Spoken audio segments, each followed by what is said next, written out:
मित्रों, नमस्कार। मित्रों, भरसक प्रयासों के बावजूद मन करता है कि आपसे नई जानकारी और ताजगी भरी जानकारी बांटी जाए, आपसे संवाद स्थापित नए रूप में किया जाए।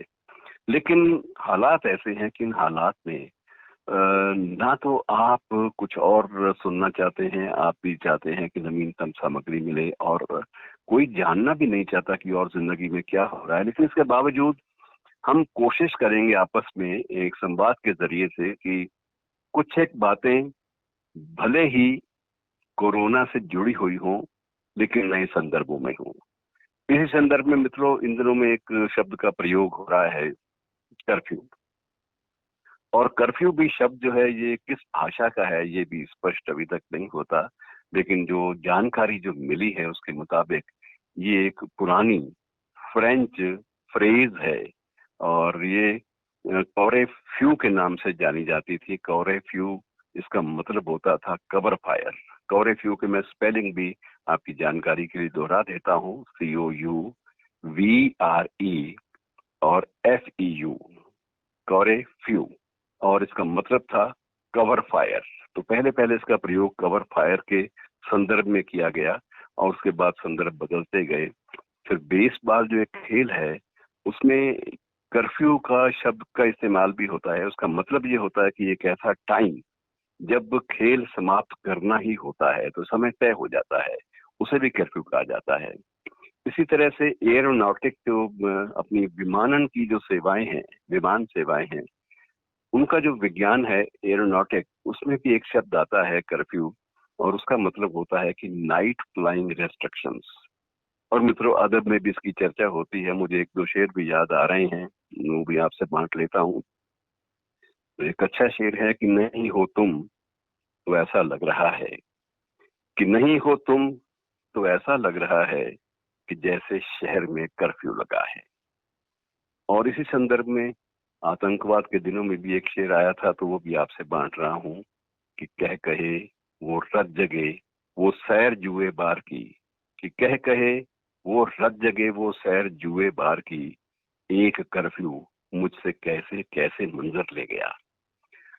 और मित्रों, इसी संदर्भ में दो बातें और आपसे आज साझी करना चाहता हूँ, एक मीडिया को लेकर और दूसरी एक पाठक जो है अखबार का, उसके बीच में और अखबार के बीच में पुल का काम करने वाले हॉकर्स का। मैं पहले मीडिया की बात पर आता हूँ। मित्रों, मीडिया ने हमारे देश में जितनी जिम्मेदारी के साथ प्रामाणिक सूचनाएं देने का प्रयास इलेक्ट्रॉनिक मीडिया ने और प्रिंट मीडिया ने दोनों ने किया, वो अद्भुत था। उसका कोई विश्व की पत्रकारिता में शायद आपको ऐसा अच्छा प्रमाण न मिले। जहां जहां पत्रकारिता ने कई बार, ये है कि विदेशों में कई बार उन्होंने बहुत सारे विवाद भी पैदा किए हैं और हमारे यहाँ कमोबेश एक आध घटना को छोड़कर विवादों का सिलसिला कभी नहीं उठा। इस संदर्भ में मैं मित्रों एक थोड़ा सा जिक्र भी करना चाहूंगा। वो इसलिए करना चाहूंगा कि जिस पत्रकार ने वो सारा एपिसोड कवर किया उसका मैं बेहद सम्मान करता हूं और सम्मान भी प्रोफेशनली करता हूं कि एक पत्रकार के रूप में उसने बेहद जोखिम उठाकर भी बहुत सारी ऐसी इवेंट को कवर किया जो सामान्य रूप से कवर नहीं हो पाती थी। और वो एक, उसे हम कहते थे कि ये तो एक ट्रबल शूटर है, कि ये सबसे जो पहले वहां पहुंचता है जहां कोई पत्रकार नहीं पहुंच पाता। और जो नया संदर्भ जिसमें थोड़ा सा विवाद उठा वो एक ब्यूरोक्रेट को लेकर उठा कि उस ब्यूरोक्रेट ने अपने आप को स्वयं को अपनी स्वेच्छा से क्वारंटाइन में रखा हुआ है। और क्वारंटाइन में जो व्यक्ति होता है, जाहिर है कि वह व्यक्ति अपनी सफाई कोई भी नहीं पेश कर सकता, मीडिया के सामने नहीं आ सकता। तो ऐसे व्यक्ति के बारे में कुछ एक जब कवरेज होती है विवादास्पद, तो वो कई बार थोड़ी सी तकलीफ दे हो जाती है। मसला सिर्फ इतना था कि उस ब्यूरोक्रेट के घर के बाहर लगा हुआ एक पोस्टर जो है वो फटा हुआ पाया गया।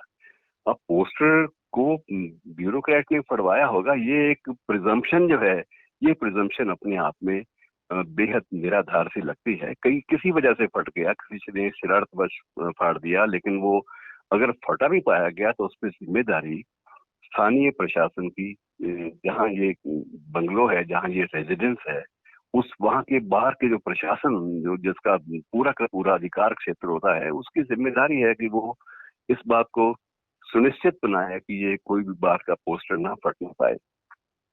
अब ये तवक्को रखना या इस बात की आशंका व्यक्त करना कि ब्यूरोक्रेट ने फटवा दिया होगा, मेरे ख्याल में ये बहुत एक अच्छी प्रिजम्पशन नहीं है।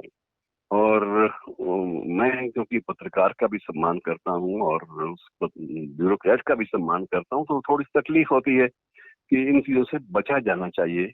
और वो भी इसलिए थोड़ा सा बचाव जरूरी लगा कि उक्त ब्यूरोक्रेट ने अपने पूरे प्रोफेशनल कैरियर में, पूरे अपने कैरियर के दौरान, ब्यूरोक्रेसी के दौरान, उसने सदा मीडिया के साथ सुखद संबंध और प्रामाणिक संबंध बनाए रखने का ईमानदारी से प्रयास किया।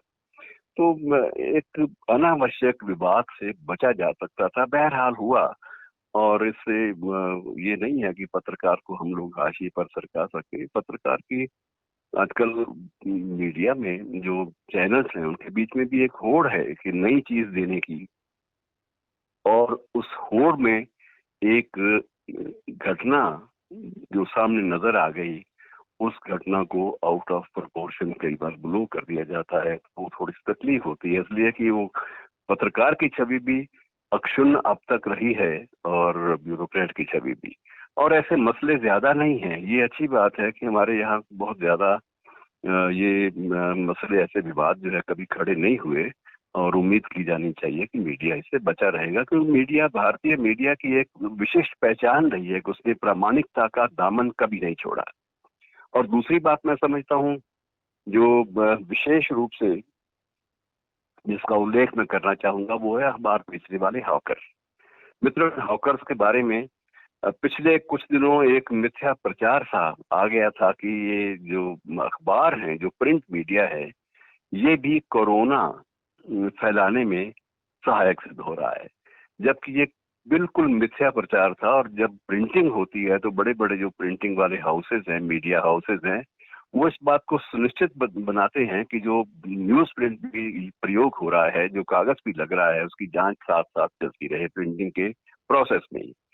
और उसके बाद ये जो हॉकर्स हैं, ये आप अंदाजा लगाइए कि ये सुबह सवेरे अपना मुंह ढककर, अपना फेस पे मास्क लगाकर साइकिलों पर और मोटरसाइकिल पर या अपने व्हीकल्स का इस्तेमाल करते हुए घर घर जाकर अखबार पहुंचाते हैं, सिर्फ इसलिए कि पाठक के, प्रिंट मीडिया के पाठक और प्रिंट मीडिया के बीच में जो प्रामाणिकता का रिश्ता है वो बना रहे। तो मित्रों, इतना जोखिम उठाने वालों को भी सलाम करना चाहिए, उनको भी प्रणाम करना चाहिए। और ये कुछ बातें हैं जो आपसे बांटनी हैं, और किसी को ये प्रासंगिक ना लगी हो तो उनसे मैं क्षमा याचना अग्रिम कर लेता हूँ। लेकिन इन सबका जिक्र बेहद जरूरी था, और कोशिश करेंगे कुछ नई प्रामाणिक जानकारी के साथ आपसे फिर अगली मुलाकात के लिए। शुक्रिया दोस्तों।